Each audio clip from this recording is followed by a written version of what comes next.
Hello, everybody. Welcome to Evolving into the Cosmic Heart. And I don't know why, Jamie, but I've got butterflies in my tummy today. Ooh, well, I wonder what energy is coming forward today then for us. It seems like a big one then, huh? Can you hear me all right? I got a different microphone on.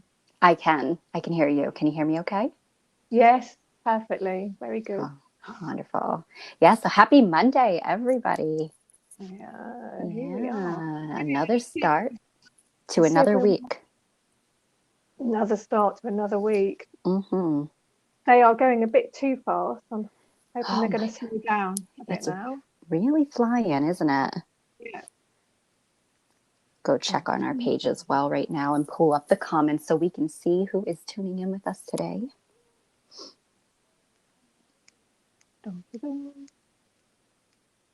Yes, I can see us. We're there. Okay, I'm going to share that right now. I am actually feeling a bit calmer this week. Are you? Things have sort of slowed down a bit, I think. Something happened between Friday night and Saturday. I'm not sure what it is. I know. Like since, I don't know, the middle of March, I've just been like getting this like flood of light. I'm sure it's not just me. I think the whole planet's been getting it. But I've been able to see like this like waves of light coming in. And when I woke up Saturday, I was just like, wow, you know what? I'm going to stay in bed today. I took the whole day in bed, and I was sort of noticing, it's gone. Those waves of light, they've gone. And I was like, and then I went out for a walk on Sunday because I didn't actually go out all day Saturday, which is quite rare for me. I did a bit of online shopping. Oh, that's always fun. Yeah. On Sunday I went out for a walk and I thought, oh, I feel like I'm more in a cave now. I feel like I've gone into some sort of like place now. But I have to say I am missing the waves of light. I was loving them, but I'm also not missing them because I haven't been able to sleep. Yeah, I know you've been saying that, which Yeah. is interesting because I go back and forth where I have trouble falling asleep, but then when I fall asleep, I feel like I could just sleep forever. So it's very interesting the way that it is impacting everyone. People differently. Yeah. I was really annoying because I was doing this thing like I was so tired, I'd be falling asleep. I'd wake up and then I'd do it again and I'd be like, oh my God, I've never been like that. Sort of like, oh, sorry. Yeah, sorry. I just pulled up the comments so that I could see. I shared it as well for everyone. So we do have Catherine and Annie and Deborah tuning in right now live with us. So welcome. If there's anybody else tuning in and I didn't say your name, just drop us a comment so we can see that you're here. You know, Facebook's can be a little strange sometimes. So I'm going to try to. I know. Keeps us, sort of on our feet, doesn't it? Yeah. I can see Kimberly and Belinda saying hello. Oh, hi, Kimberly. Hi, Belinda. Hi, everybody. Welcome. Now and forever. Yes. I think mine's a little bit delayed, so I might not be able to see everybody right away. So I'll do my best and keep up with the comments and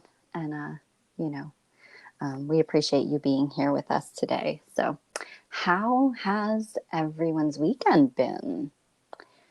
And you said you've been feeling, you felt Saturday like you just wanted to sleep, right? Is that I just stayed in bed. Stayed in bed. I don't think I've had much of a rest. I mean, I do yoga and meditate and go swimming at the fjord. Well, I say swimming, I go and dip in the fjord. Yeah, but it's really shifted. How about you? How was your weekend? So it was quite busy in the mornings between Friday and Saturday, but then it was like the rest of the day, I couldn't bring myself to do anything but just be. And all I wanted to do was just be in nature. So I literally just put out a blanket below. I have a beautiful pussy willow tree, and I put out the blanket and I lay down with my dog and just pulled cards or researched things. And that's pretty much it. And then Sunday, I started making Sundays our no work day. So I do nothing on Sundays, but for myself. I just, more of that, more of just being. So I did feel like there was this energy that came up that was kind of like, no, it's time to be still.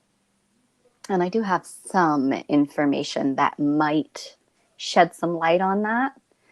Yeah, because I didn't even go on social media all weekend. That's like, I think I've got into worse and worse habits since the coronavirus time. I've sort of done it more and more and more. And it's like, I just thought, you know what? Because the thing is, I look at like friend stuff and I always end up doing work stuff. Mm-hmm. So it's like, I thought like, no, I'm not even going to look. I'm just going to let it all be. And it felt, I wasn't forcing myself. It was the natural thing to do. Mm-hmm. So something really shifted. So. Mm-hmm. Mm-hmm. Come on then. So this is going to be a little lengthy. I'll do my best. Okay, I'll do my best. Where to begin? All right. So those of you who are in our Evolving into the Cosmic group, our private group that Rachel and I have, where we share a lot of special magical stuff, information, and tools, know that in the very beginning of the month, I shared a channeled message that came through. And this has been the overall theme for the month. So without going into all of the details, because you'll have to run over to the group and join to check out. It's free to join for the month of May. So hurry on up and check it out. The information that came through, really, I'll just put it really in a summary, was May was going to be really pivotal for us. And there was all of these gateways, basically, that were opening to higher awareness and higher love.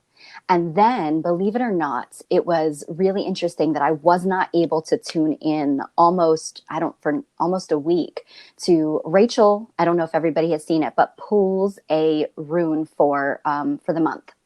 Or pulls a couple runes for the month and does a rune reading from the full moon to the full moon to really let us know what we can expect and what's going on. It's interesting that I had not been able to tune into that until yesterday when I was just kind of laying around relaxing. And sure enough, the message that Rachel brought forward was about the collective, something shifting within the collective and within humanity coming together. And the whole time I'm listening to Rachel talk, I wanted to just yell out to her, it's solidarity, solidarity. I hear it in my head as she was talking. So she was saying that, but the word just kept screaming to me. So it was like, if you're having a conversation together, you want to chime in and be like, yes, this is what it is. The word was solidarity. That's what I kept hearing. And I found that interesting because maybe like a week or so ago, a friend shared, it was actually Angie Walters, shared a post that she came across regarding a Pleiadian portal that was opening up. And I didn't have time to look at it. So again, I kept setting it aside. But Pleiades and the energy of the constellation Pleiades has been really present in my cards. I'm almost feeling like I have some guides stepping forward that are Pleiadian energy that want to connect and communicate. A lot of the work that I do has a Pleiadian background to it, I should say.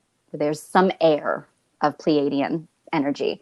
And I'm kind of reserved when it comes to just connecting with energies. I have to really, there's a whole process that I go through. I'm very cautious. I don't just open myself to anything or anyone. And that's very important. So I finally said, okay, I get it. Pleiades, let me see what this is all about. So the Pleiadian constellation came into focus, okay? There are 7 stars within the Pleiadian constellation, and there's so many different legends and stories through many different cultures about them. But long and short of it is they're called the 7 sisters. And these 7 stars, there is one star that shines the brightest. And forgive me if I botch this word for people who are more familiar with this. It sounds like, I wrote it down so I remember, Alcyon, something like that. It's the brightest of the 7 stars. So between May 16th and May 24th, is when it's a 7-day period when the sun actually, and have all my notes written down here. So just, I'm looking down at them if you see me. It's when Taurus is, we are currently, the sun is in the sign of Taurus right now, which is huge with bringing it up that love energy, because Taurus is ruled by Venus and it's all about the love. And, you know, heard me talk about this before. It's getting ready to move into the sign of Gemini. And I believe that's on the 20th of May.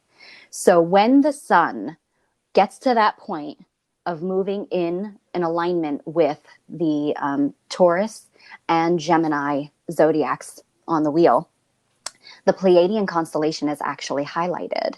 And so you can think about it in the sense that, like, it's beginning to merge with the sun.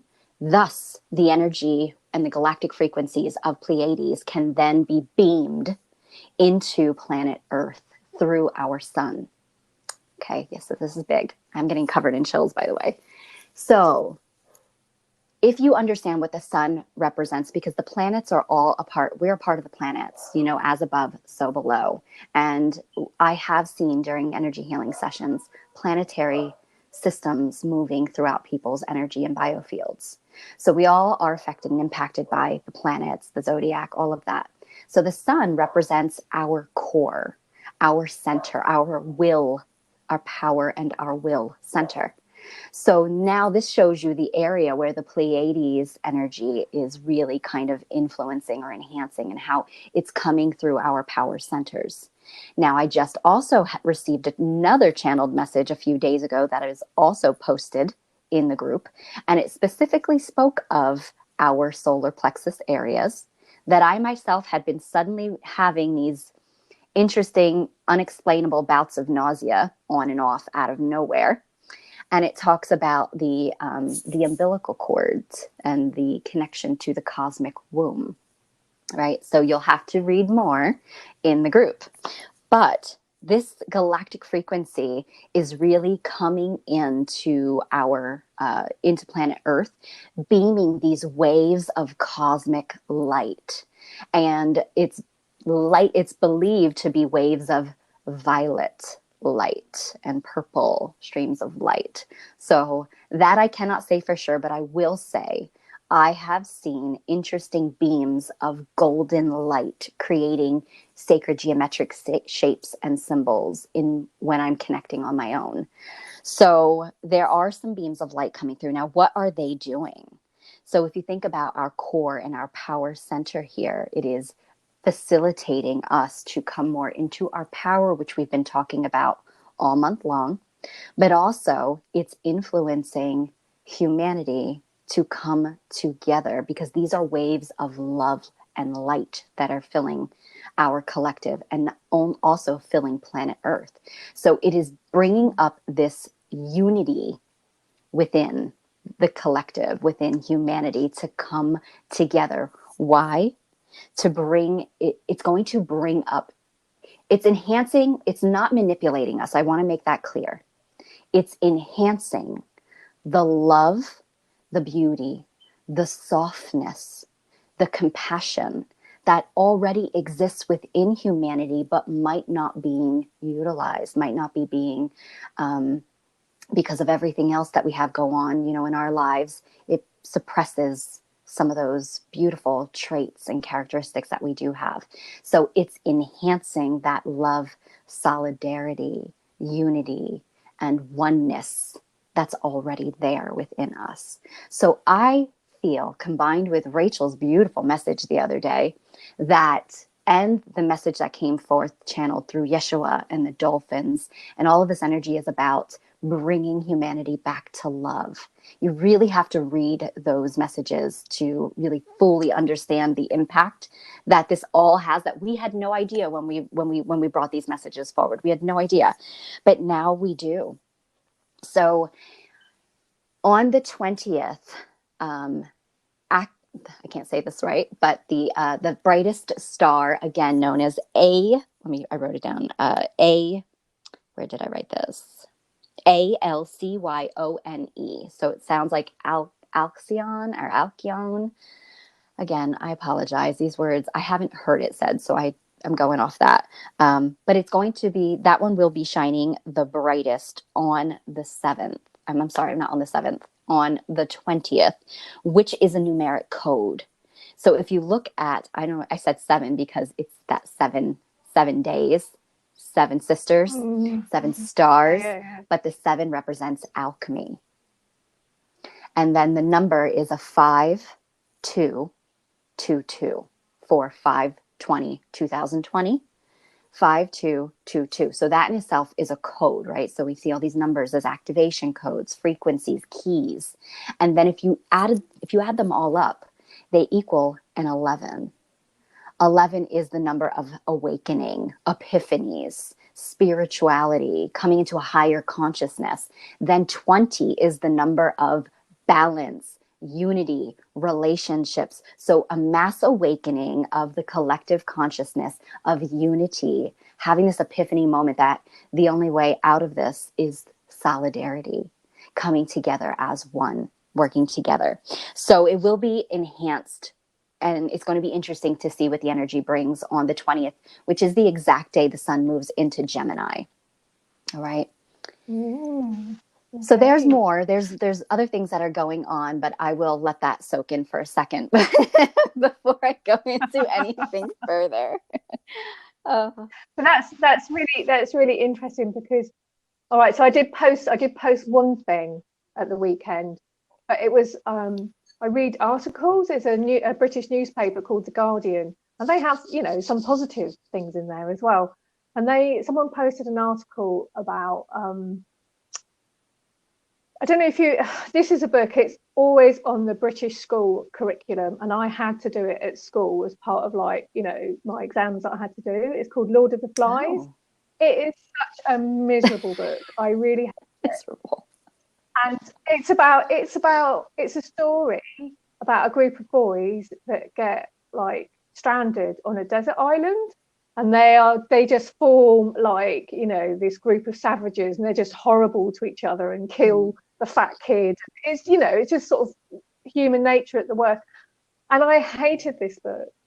And someone had written an article in The Guardian saying he'd found a real life Lord of the Flies story, except for these kids. There were 6 kids who, I'm not sure exactly where it was. I posted it on my profile.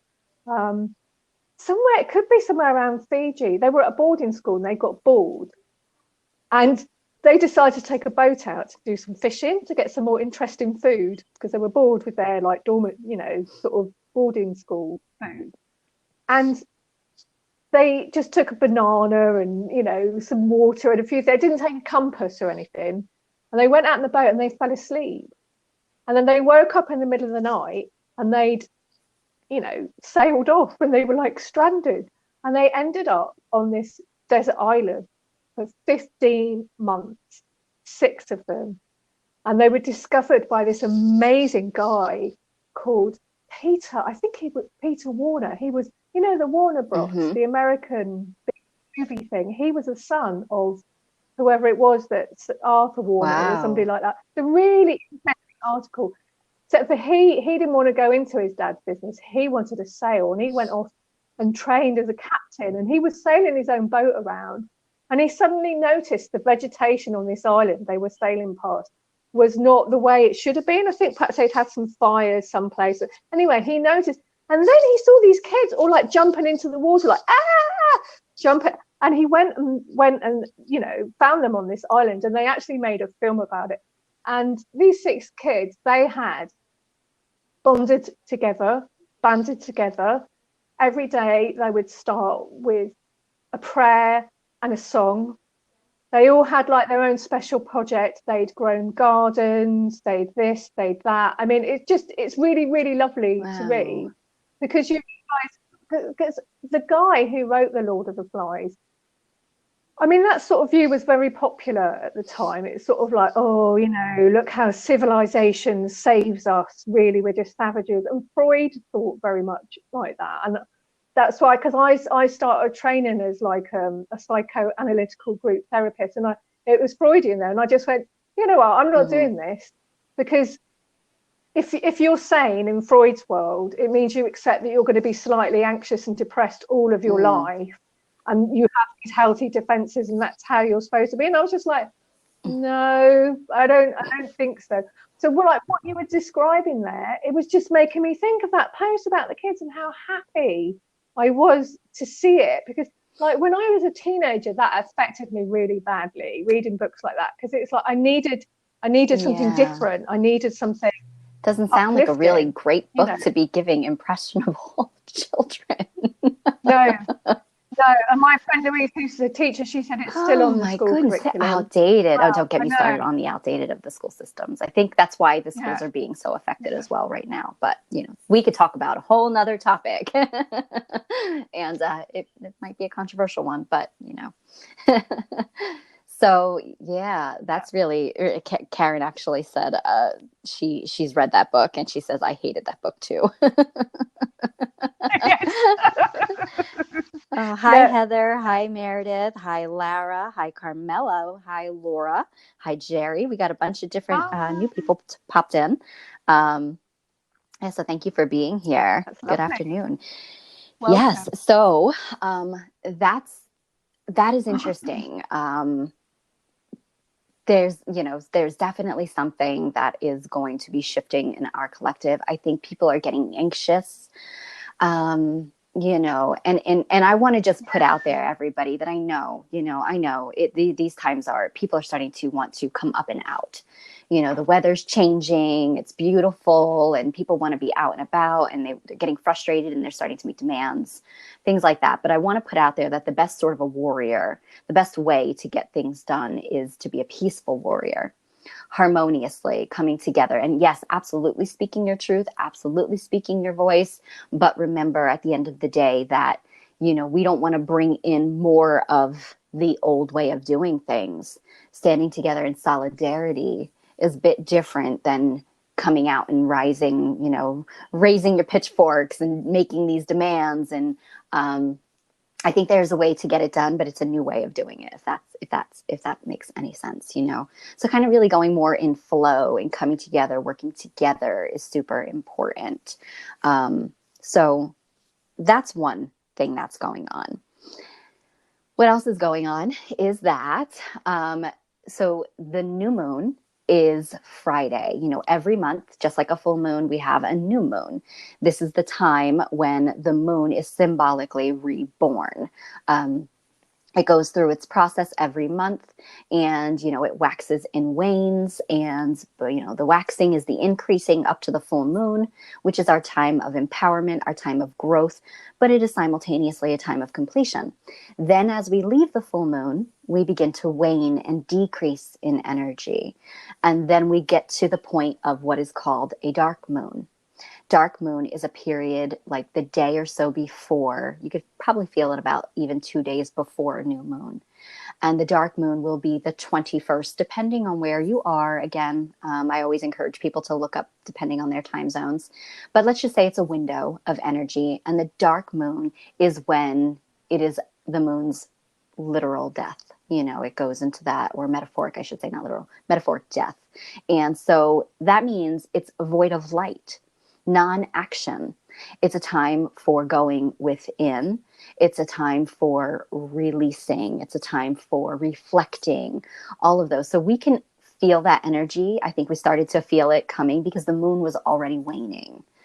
So you start to feel decrease versus the increase and that raising of inspiration and energy that everybody gets. So this is a time, this whole week, I think, is going to be asking us to start to look within ourselves. Again, that will be the 21st, which is about Thursday. Really looking within to see what isn't really serving us anymore. What have we learned through the past month cycle? And then the new moon will actually be in the sign of Gemini. Gemini is all about communication, amongst other things, but I do feel like the communication is what's going to be heightened. So that is the 22nd, which is Friday. New moons are a time of rebirth for the month. Start a whole new cycle, planting whole new seeds. So this is a time to really focus on your communication and how you can communicate your desires, your passions, your needs in a place of that doesn't violate your own truth, your own, kind of honoring your voice, but also not going above and beyond. So there's that balance that you always have to find with the not. It's about being more mindful of your communication as well. So planting those seeds for what we can do with that energy moving forward. You know, people who are in the field of public in some way, you know, what we're doing here, this is expressing and communicating our truth, our authenticity here. So really focusing more on how you can continue to communicate and express yourself, because it's not, expressing yourself isn't always communication. It's also, it's how you communicate. Expressing yourself, I think, is important as well, which is how are you expressing yourself in the world? How are you putting yourself out into the world and expressing your desires, your passions, your dreams? It's that type of energy. See if I wrote anything else down here. What also is interesting is that this new moon in Gemini is also bringing up some releasing of like old disputes, which is also about, there's some communication there. So this also might be revisiting some arguments, some people that you've had some falling out with, because remember, the overall theme here is we're moving back to solidarity, unity, love. And even though you don't, if you've had a falling out with someone, that it's more so what you're releasing is the energy, the power of the resentment, the anger, the pain, the wound that is being held on to, that's creating some sort of discord. Even though it's between you and another person, it's rippling out into the web of light, into the web of life, and everyone. It affects everyone. So the point is to focus on how you can communicate the releasing of that, whether it's a literal conversation that could happen and acknowledging and maybe placing some forgiveness where it's needed. But also it doesn't mean that you have to have that person in your life. You know, it doesn't mean that you have to agree to go back to being the way that, you know, things were. It's just of, you know, at the end of the day, we agree to disagree, but I hold no ill will towards you. You know, I have love for you and I wish you the best. And that creates this beautiful, liberating freedom, because that's what this is about. Essentially, at the end of the day, it's all about freedom, coming back to that freeing place of love. So this will come up. It's going to, I think, come up with this new moon because it's the opportunity to begin anew, to plant those new seeds. So just kind of giving everybody a little bit of a heads up about what could be coming in. But also the new moon, Friday, the 22nd, 9 a.m. Eastern time. And I believe it's, what time did we say? 3 p.m. Central European time. Rachel, yes. On Friday. On the new moon, which is also a very powerful, energetic gateway day because it's a 5-2-2-2-2. So it's a very, very powerful number there. So there's definitely, so we have there, it's a 4, right? If I'm not mistaken. So you have the 2-2-2-2, 4, 8, and then you have the 5, 13, 4. So there we go about direction, foundation, stability, and structure. Add the energy of that 5 from May, and we're shifting in direction. I talked about this. A lot of the numbers, I think, that came up during the channelings and whatnot were all like 5 5s, 2 2, shifting direction here.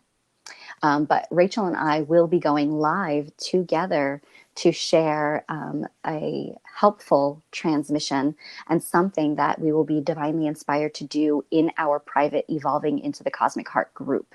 So that will be Friday morning Eastern time, Friday afternoon for Rachel. And we will share that again on our page. So if you haven't already joined the group, again, there's so many benefits to it. And again, it's free to join. So the information is still there on our page to join it. We'll share the links again, just in case, because sometimes things get buried and hidden. But a lot of stuff happening this week. This is a big week. Yes. So, yeah, I wanted to go back to all that light that was coming in, because I've never experienced anything like that in my life. This is, I suspect, a sort of a one-off event, because I feel like we've been getting in that light stream, there's been like all the codes that we each need for our next phase of development of the evolution. I feel like we're like really, really like full up with them now. And each one of us, we've got this own unique thing going on. But Jamie, I was working with the Need Rune that you sent me. And that was really, really interesting. So I did it today. So Jamie has this bin room. Are you going to put that on the group this week? Right. So she has this bin room and you draw it. And I was like, stepped into it. And it felt like, when you're planting a seed, right? Well, this is one way you can do it. This is what they used to do on Blue Peter. It was his kids program when I was a kid. You get a pencil and you stick the pencil in and you go like that in the soil. And then you drop the seed in and then you cover it over and you water it. It felt like it was doing that. It felt like, because there's this bit, this goes right down the middle, and my feet were just going like this, and totally like grounded.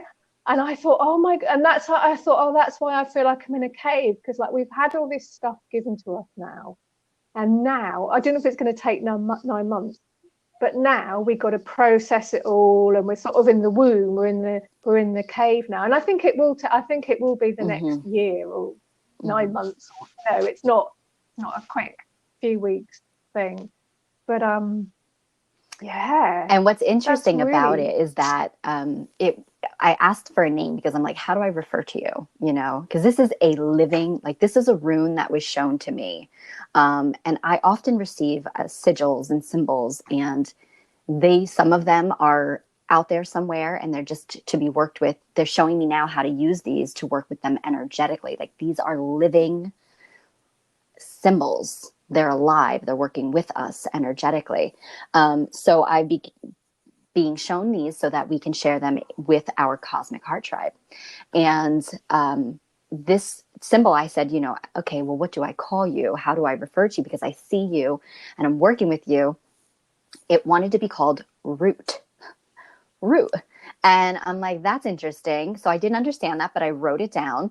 And sure enough, like as you're talking, Rachel, and you're saying after, kind of like it plants the seed in there, and you're talking about this gestational period that we have to go through now. Yes, this is the period that it's now taken root. And after it takes root, that's when life begins to spiral up. And what's wonderful about this symbol, and again, I'm going to share all of this in the private group and how you yourself can draw it and work with it, is it comes in from your being rooted above and below. So it's like we're being anchored into the cosmic web of light. And at the same time, the matrix, the new earth matrix web of light. And together, it's acting as this protective shield around our potential that's being rooted and blooming up, if you will. It's very much like a plant. It's very much like, Because I don't know if you meant it, but like when I followed your directions of how to go around, I went round and then I went up a bit and then pulled it all the way down, and it was like, oh yeah, it is. It's like it's being really, really good. Rooted and anchored. Yeah, exactly. But I listened back to that Sarah reading today, the room reading that I did from the full moon to the full moon, because so I work with the guidance from my sort of main spirit guide, which is Ascended Master Sarah. And from last week's show, I had this feeling of like something she wants to say. So I'm going to channel, I don't know what she wants to say, but it's something to do with that room Naud at the end of it. So I listened back to it today, and it's on the page. It's on the evolving page. And when I heard that first bit, I was really getting a different message this time, and it was all about, oh my God, it was about all that evolutionary light that's been coming in, hitting us and the earth. Maybe it's something about that, because when you said something about the earth last week, Jamie, that really struck a chord about the earth rebirthing herself. But something about the Naud root. So I'll just say a little bit about the Naud rune, because it's one of my favorite runes. They're all my favorite. They're all our favorite. It's really connected to the Norns. So I think you would also really, really love this. And the Norns they're responsible for the web of weird, the web of life. They're responsible for like keeping it in balance. Yeah. There are a lot of parallels between them and the Greek ones. It's not quite the same. And we do get them a bit mixed up because we know the Greeks and we sort of put that on the Norns, and it's like, no, not quite. But, you know, they are there very, very dispassionately making sure everything is kept in order. They're not cruel and unkind, but they're very, very objective about it. And also connected to that now. So the Naud rune, it's shaped like a line like this with a cross through it, and it comes at the end of the reading. And there's this interesting story that I think Imelda told us, who is teaching the Nordic shamanism course I've been doing. Imelda Almqvist, she's an amazing teacher. And I can't remember where this story came from, but I think this came from like maybe Scotland, possibly, the right north of Great Britain. And there was something called the Need fire. And so Naud shows up. It is the Need rune. It shows up sometimes when things are quite difficult. So if you go back like hundreds of years, if you think of like, you know, villages that had famine or plague, or, you know, some sort of disaster was befalling them, they would put out. So people kept fires in their hearths in those days. They kept them going, so they didn't have to relight the fire all the time. Everybody would put their fires out. So this is if there was some disaster going on. Everybody would put their fires out, and then they would light 2 huge fires, and then everyone would have to pass in between the fires, including all the cattle. And so all the cattle and everybody were like driven through these fires. And, you know, when Imelda was telling this story, I was thinking, wow, that's so shamanic, you know, the cleansing, purifying. But there's something here about, like, you know, that Naud rune. I was thinking it's like the whole planet is going through the Need fire at the moment. But I just feel like, I don't know if she says something else that will just completely prove me wrong. I just feel like Sarah wants to say something about it. So if it's all right, I'll just tune into her and just stand on for a few minutes. So okay. So I'll go quiet, and then when I start speaking again, it'll be Sarah. Okay.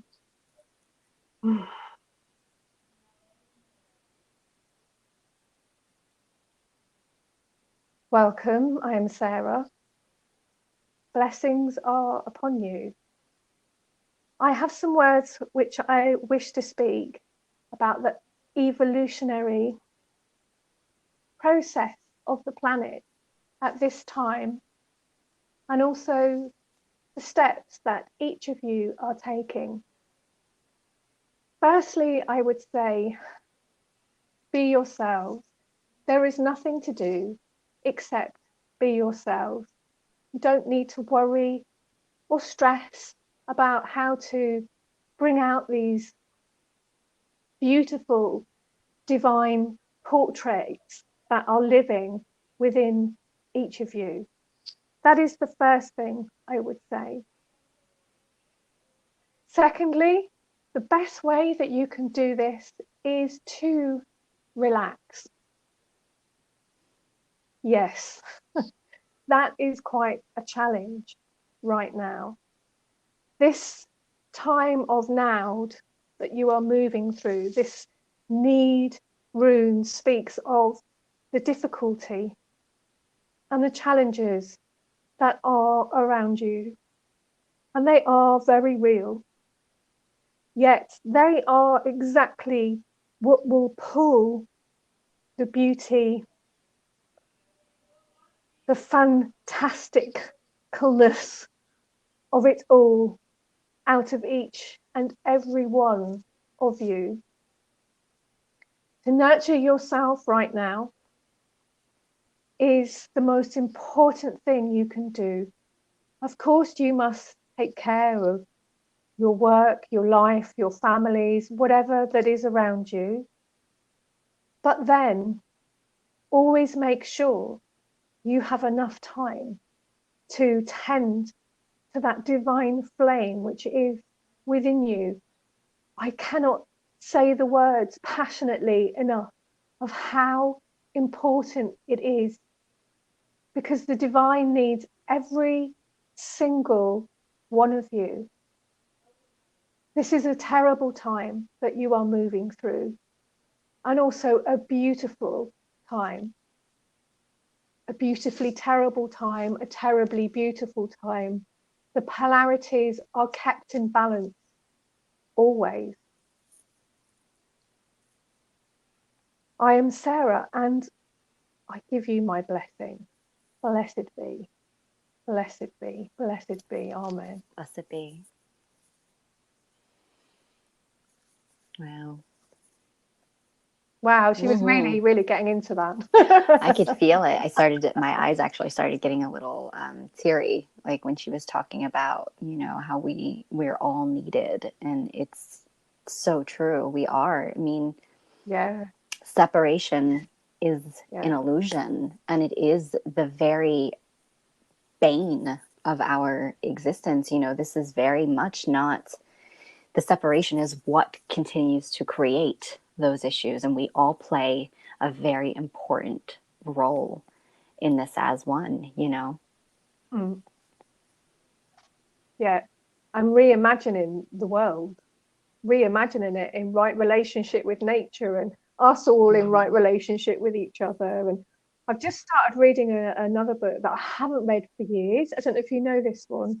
What's it called? Mists of Avalon. You know that one? Yes, I haven't read the book, but books. Yeah. There's many, but I've seen the movie, and it is. The book's so much better. The book is so much better. The movie, they really took a lot of the power away from the women in it. I first read that book when I was 16, and I loved it. But I read it as a work of fiction, and I read it and read it and read it. And then I haven't picked it up in, like, I don't know, 20 years or something. And I started reading it again, and I got a real pull to read it. And I'm reading it again with fresh eyes, and I'm seeing all the sort of mythical lore in it, which is really, really interesting. But also I'm seeing how much we have kind of, because, I sort of get a bit skeptical about things. I don't sort of believe things until I sort of see them with my own eyes. I know I sometimes can't believe I'm like that, but I am.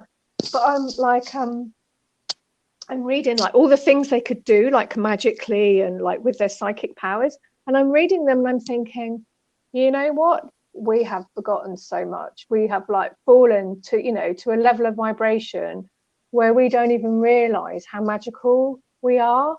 And, it's really possible, Rachel, they were actually doing these great acts of magic and doing these things. And I'm just seeing just getting a whole different. I read something from it.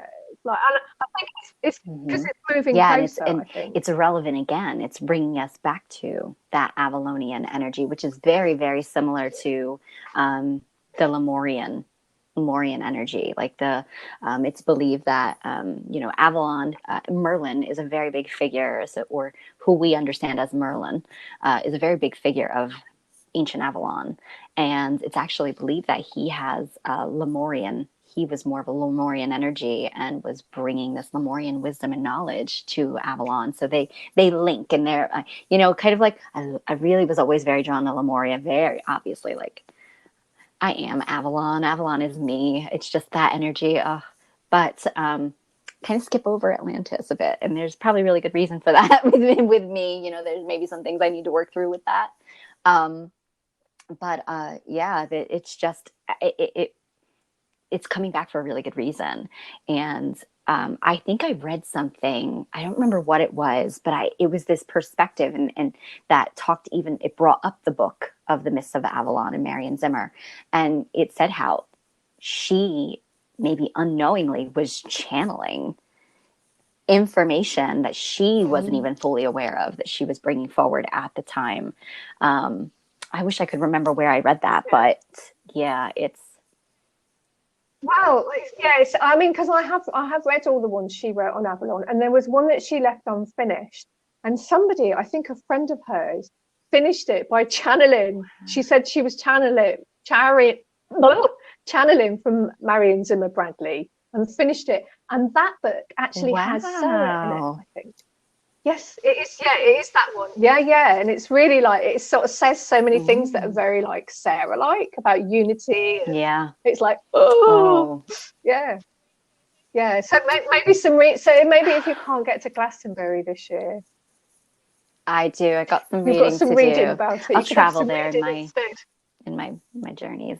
I'll be there. Maybe just not physically.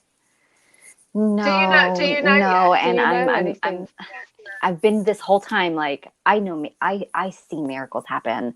I have, had miracles happen. I don't know if I talked about this last week with, I went last year, and Tintagel was closed and Merlin's Cave was closed, and it was taking its good old time getting back open because they were doing construction on a new bridge for Tintagel Castle. And, it's part of the tour. It's part of the trip that we do. And so I had prepared my group in advance. Like, we can go to Cornwall, but we may not be able to go to these places because it's all still closed. But I had a dream, and there was a voice that I can only imagine had to have been Merlin. There was a voice in the dream, and I was on tour in Cornwall, and the voice told me, you have to go into the cave. And in the dream, I had a conversation with myself, and I was like, yeah, well, why wouldn't I go into the cave? Like, it's part of the trip. It's what I'm supposed to do.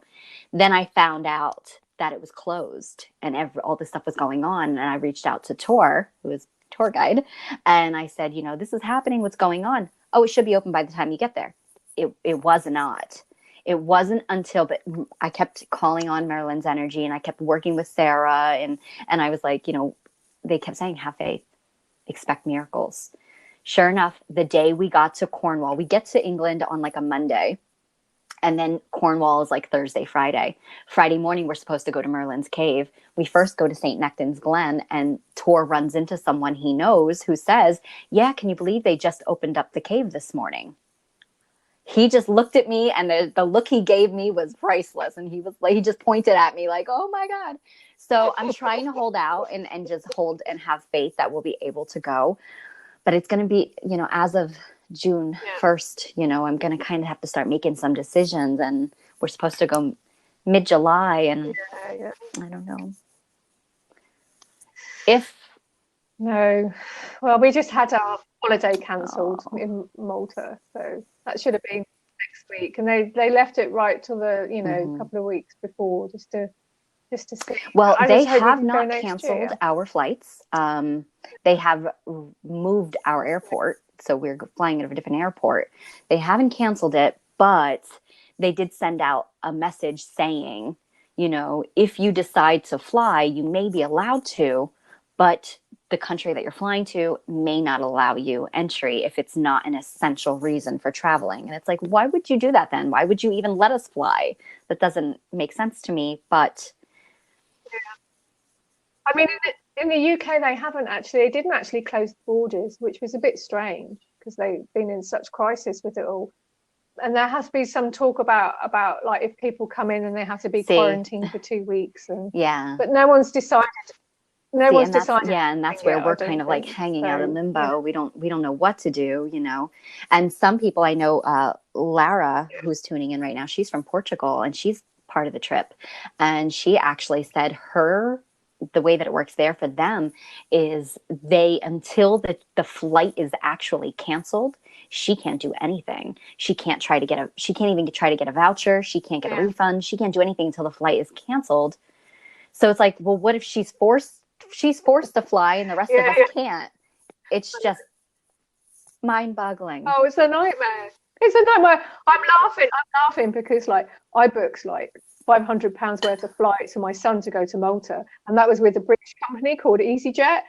And they sent out emails saying, oh, your flight's cancelled. If you want to get a refund, follow this link. And then when you follow the link and you click for a refund, it doesn't go anywhere.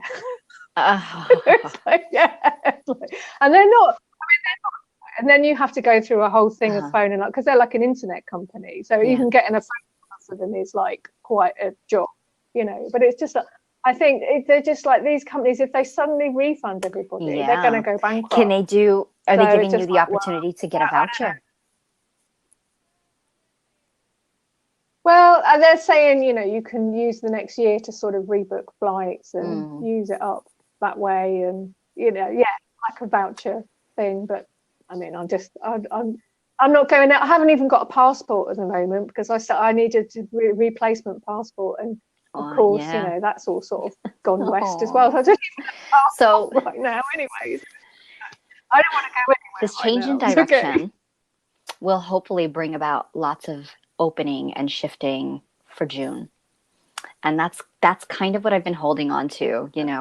I had a vision way back when this first started, and everybody kept putting the dates as like April 30th, and we were going to be open April 10th. And I was like, I saw specifically all of April, all of May, but June I did not see. So maybe that's a very good reason. Maybe it's because things are going to begin to start to open back up. And, obviously safety is important. No one's taking away from any of that, but I don't know. I don't know what you do. Yeah. Well, if there were two countries that were going to open to each other, the US and the UK have got better chances than anywhere else. So, because they're trying to get back in business, and they're thinking a lot about the economics, and, so sort of saying that without any, I know that's how it is. Magic happens, miracles happen, and I'm just putting the energy into that. So hopefully I can come back in a few months and be like, look, I'm here,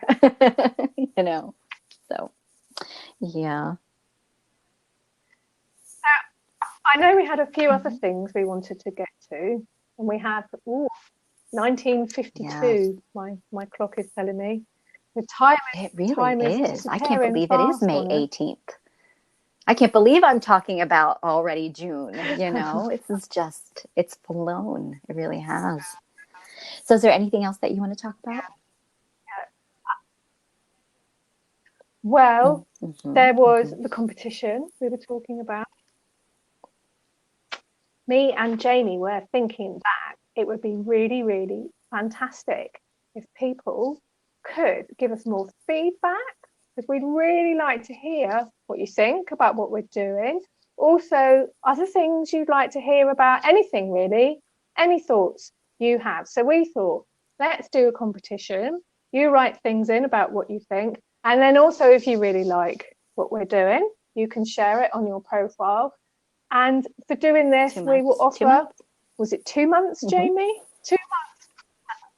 2 months free into our new group, which we will be doing an amazing transmission. Yeah. I was thinking, what is it? I've been calling it a thing up until now. We're going to do a thing. It's going to be a transmission. It started sort of forming, started coming in now. And I think on that new moon energy, yeah. Good. And I know Sarah said, like, we don't have to do anything to, like, nurture our seeds, just be ourselves. I'll tell her next time, don't say that. But, like, we want people to come and listen to our transmissions. Yes. Yeah, and that's one thing that one thing I have learned about the light language sessions that I've done. And when it comes through, it always seems like it is opening pathways and sending in the light. And the lights are codes. And so it's like, I just heard encoded frequency. So it's coming into, it's like when you have a guitar or an instrument that eventually is, at some point, it just needs a little bit of like a tuning. And then or when we're doing certain things and you can only go so far, and then you just need a little bit of a boost upwards that helps you to expand up. That's kind of what the light language always serves as. So healing, downloads, activations, expansions, tunings. So even though, yeah, we don't have to do anything, these things are just really, they're kind of giving us that little push through the door, and then the rest kind of follows, if that makes sense. So it's like an act of grace, really. That's how I think of it. It's like we can do so much, and then the act of grace from the angels or Pleiades, where it comes in and it does this little bit of magic that just, helps us go along. And it's exciting for me and Jamie as well, because we have started on something feels a bit new, doesn't it? It's like we've responded to this call and we've come together, and this energy, like, it's just like happening between us and with this group, and I'm quite excited co-creating. To see what is going to happen. Co-creating, and that feels really good. Yeah. It's the web. It is the web of life, the interconnected, and this is how you start to connect together. This is how you start to work together, which is this whole energy of May and this new moon and Pleiades, and it's really about coming together again. So yeah, because I got a Pleiades card this month. Yeah, I can't remember now. It's like, I don't know. There's just been so many things happening, and I'm doing so many projects that are just wow. They're just like, I'm just loving all of it. I actually haven't had time to be sad that I'm not going away next week, although I am, because I don't get to see my son very often, who lives in the UK, and not at all at the moment. And we haven't been abroad on holiday together since he was about 10 or something. And this was for my 50th birthday. And I love Malta. It has this beautiful blue sea and the most amazing goddess energy. It's just like, honestly, every single person on this call, I think, man or woman, if you haven't been there, it's amazing. Yeah. I'll leave Malta for another time though, because I'll just go. Yeah, well, maybe it's just being detoured. There's a divine detour, and I that's how I like to think about it. So yes, everybody, we'll be posting on the Cosmic Heart page the information for the contest that we're having, and just any little feedback helps. And so when did we want to announce the winner? Did we say? Well, I think what is it, Monday? I think we said 3 days, didn't we? 3 is the magic number, isn't it? And then if I can get Benji to do it. Sometimes when he comes home from school, he's grumpy, and sometimes he's all right. But he actually loves doing these things. We'll put all the names into a hat, and Benji, my 7-year-old, can pull one out live on Facebook. What we did last time. But if he's in a grumpy mood, that might make him out. I guess I'll do it. It might do. It might. Yeah. Whenever he knows I'm doing something on here, he's getting ready to come in, and it's like, sweetheart, not so right, darling. Yeah. So I think, and I think that's it, right? So we are the competition, and again, you'll get the prize is 2 months, because as of June 1st, we are going. We will be charging, I think, $22 for the group for the month. Yeah, and we'll do that through a site called Patreon. It's really easy. You just sign up and it sort it all out, and you don't have to worry about that now. I did want to do a little sort of care before we finished, because I really love that we all come together like this, and there's so many things happening in the world right now. Every week I have a little care thing, a bit like Facebook has got that new care emoticon. Yes. Oh God, but I love it. I've been looking for that emoticon for many. Why isn't there one that hugs people? I'm going. It's like, no, finally it's it.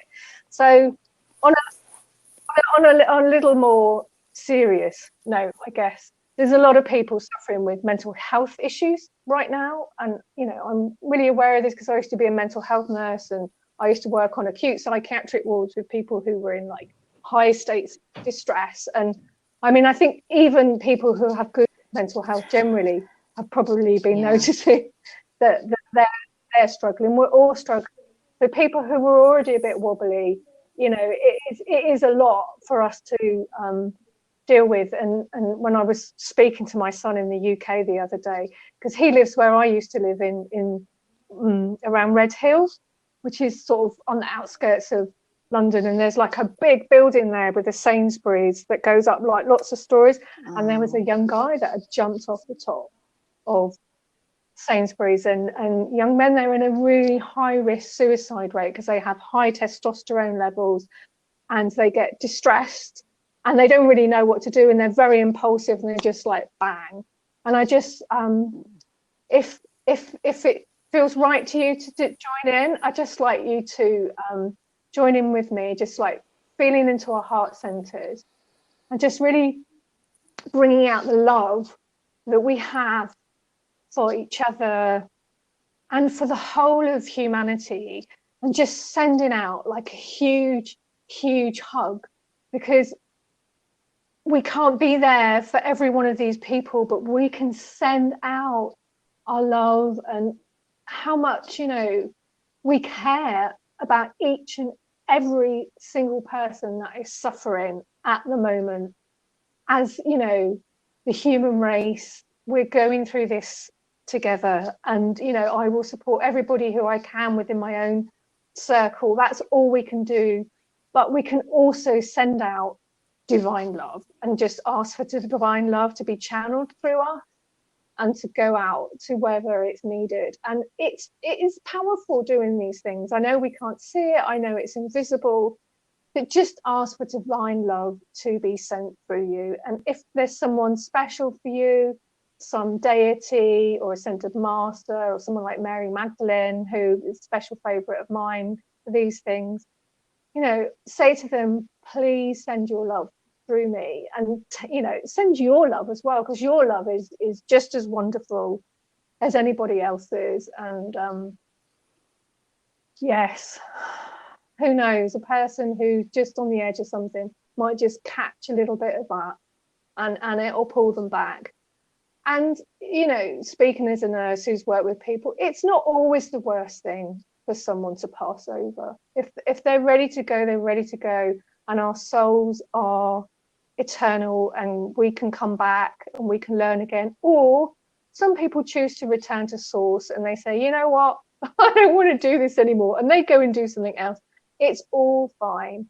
I just wanted us a chance to just express the sort of ness we have in our hearts and just send it out as a group, because it is just so powerful. And Rachel, I feel like I have some light language ready to come through.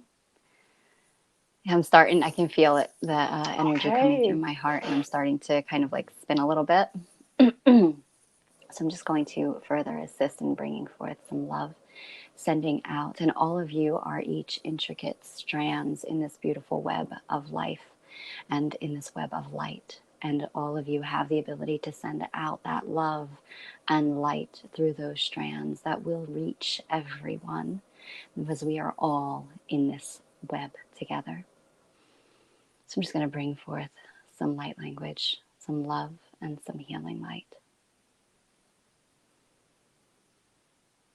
Yerot enok eshimianet ak innate shima erotu nariat amian vashima ana erot unak verati shima niat ariat min marishimianet ak erotu shima bet ana ishim an brat it eto shamat varata shama Mash ash an in un et baratar ish im an et ish vrotunier mariat eshim. In divine love and light.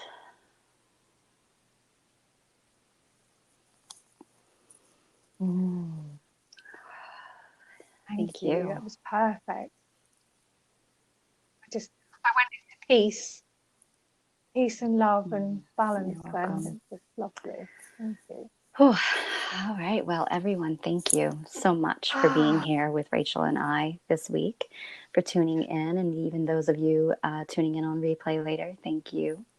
We're happy to be able to be together and creating space together.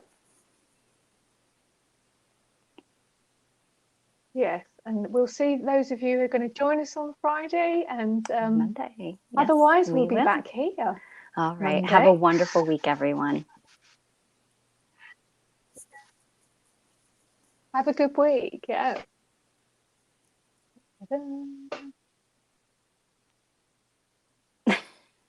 Oh, sorry.